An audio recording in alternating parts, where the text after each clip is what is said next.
बिस्मिल्लाहिर्रहमानिर्रहीम। अभी अप्रैल में तमिलनाडु में असेंबली के इलेक्शन होने वाले हैं।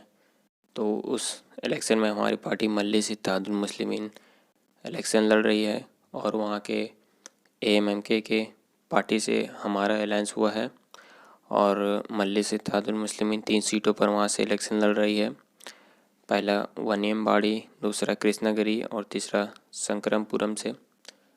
तो आज बैरिस्टर असदुद्दीन ओवैसी साहब वहाँ पे कई जगहों पर पैदल दौरा कर रहे हैं और उसकी वीडियो भी आपको आगे हम बताएंगे।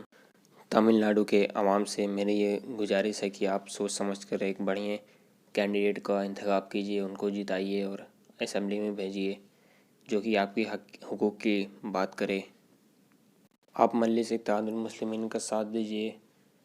और जैसे कि आप अब तक देखते आ रहे हैं कि चाहे ट्रिपल तलाक हो, चाहे एनआरसी हो, चाहे बाबरी मस्जिद, चाहे कोई भी मसला हो, मुसलमानों के लिए सबसे पहली जो आवाज़ निकलती है हैदराबाद से, जो असदुद्दीन ओवैसी साहब की निकलती है, वो ट्रिपल तलाक में अपनी बेटी की शादी छोड़कर पार्लियामेंट में आए थे। किस लिए लिए आए थे? उस शरीयत को बचाने के लिए आए थे। हम मुसलमानों के लिए आए थे, वो अपने लिए नहीं आए थे।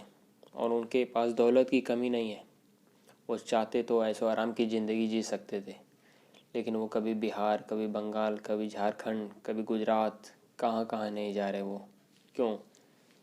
हमारे लिए जा रहे हैं कि हमारे एक पॉलिटिकल वॉइस हो, हमारी एक इंडिपेंडेंट पॉलिटिकल वॉइस हो, जो कि यह सेकुलर पार्टी, जो नाम निहाद सेकुलर पार्टी हमें जो देना नहीं चाहती है। तो मजलिस इत्तेहादुल मुस्लिमीन जो अभी CAA का कानून लाया गया पार्लियामेंट में, तो उसे असदुद्दीन ओवैसी साहब ने फाड़ के फेंक दिया, जिस तरह महात्मा गांधी ने फाड़ के फेंका था कानून को। और जब CAA का कानून पास हो रहा था पार्लियामेंट में, तो बैरिस्टर असदुद्दीन ओवैसी साहब ने उसमें अमेंड किया कि जो रिलीजन के नाम पर जो आप सिटीजनशिप दे रहे हो उसको हटाया जाए। तो उस पर से उनको सिर्फ 9 वोट मिले, जो कि 2 सिर्फ मजलिस इत्तेहादुल मुस्लिमीन के और बाकी 7 वोट किसी ने दिया हुआ। और ये आपको जानकर बेहद मायूसी होगी कि पार्लियामेंट में हमारे 23 मुस्लिम MP है और 23 मुस्लिमों ने भी इस मजलिस इत्तेहादुल मुस्लिमीन के अमेंडमेंट को साथ नहीं दिया, जो ये कह रही थी कि रिलीजन के नाम पर जो सिटीजनशिप दी जा रही है उसको हटाया जाए, बंद किया जाए। तो आप सोच सकते हैं कि बाकी चीज़ों पर ये नाम निहाद सेकुलर पार्टी हमें क्या साथ देगी जब इस मसले पर साथ नहीं दिए। हमारे भाई जनाब मुस्तफ़ा साहब रायपुरम के AMMK के कैंडिडेट CT रामाजोयल साहब,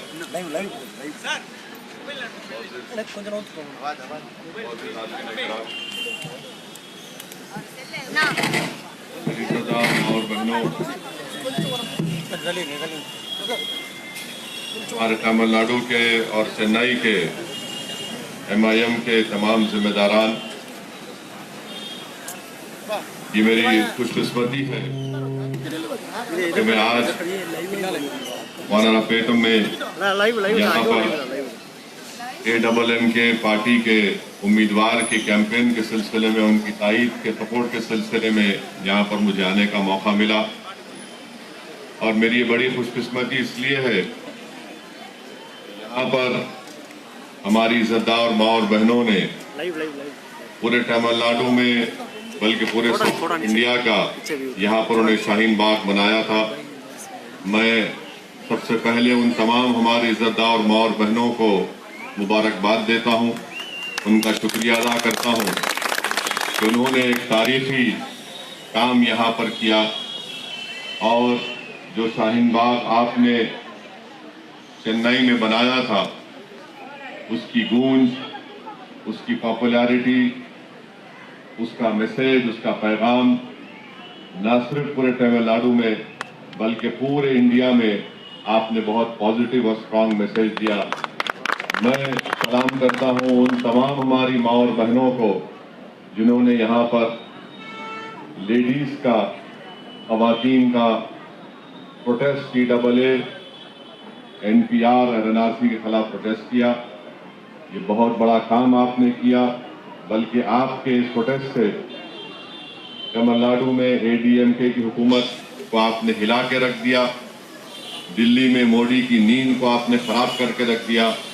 ये बहुत बड़ा काम आपने किया।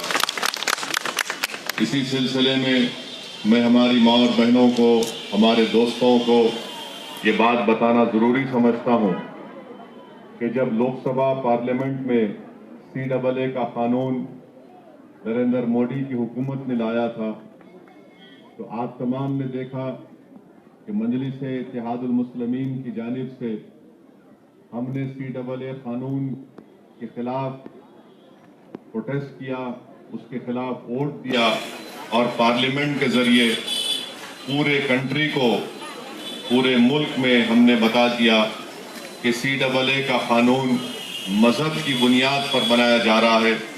ये हमारे मुल्क के कॉन्स्टिट्यूशन के खिलाफ है, ये अनकॉन्स्टिट्यूशनल है।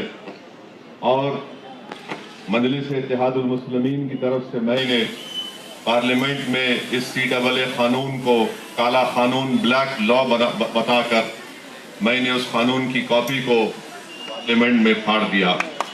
मेरे अजीज दोस्तों और बुजुर्गों, ये अनकॉन्स्टिट्यूशनल कानून है जो बीजेपी और ADMK ने मिलकर बनाया है और ADMK ने इस कानून के बनाने में तायीद भी की। दूसरी बात, मैं हमारे भाइयों को, हमारी माँ और बहनों को बताना जरूरी समझता हूँ कि जब लोकसभा में CAA कानून का बिल पास हो रहा था तो मैंने उस कानून में अमेंडमेंट्स पेश किए, तरमीमात को पेश किया और मैंने उस अमेंडमेंट्स में ये कहा कि इस CAA कानून को रिलीजन से नहीं जोड़ना चाहिए, मजहब से नहीं जोड़ना चाहिए। और मैंने कहा कि रिलीजन का नाम निकाल दो। जो कोई भी भारत में आकर गरीब है, लुटा पिटा है, चाहे वो बांग्लादेश का, हमारा पाकिस्तान का, अफगानिस्तान का हिंदू या सिख भाई हो, उनको आप बराबर सिटीजनशिप दीजिए, मगर रिलीजन के बुनियाद पर मत दीजिए। आपको जानकर अफसोस होगा और हैरत भी होगी कि जब मैं अमेंडमेंट्स मूव किया तो सिर्फ 9 लोग, 9 MPs सपोर्टेड माय अमेंडमेंट। सिर्फ 9 MP सपोर्ट किए और 300 से ज्यादा उसको अपोज किए। और 9 MPs में DMK का एक MP भी मेरे अमेंडमेंट की तायीद नहीं किया, एक भी MP ने। मैं क्या पूछ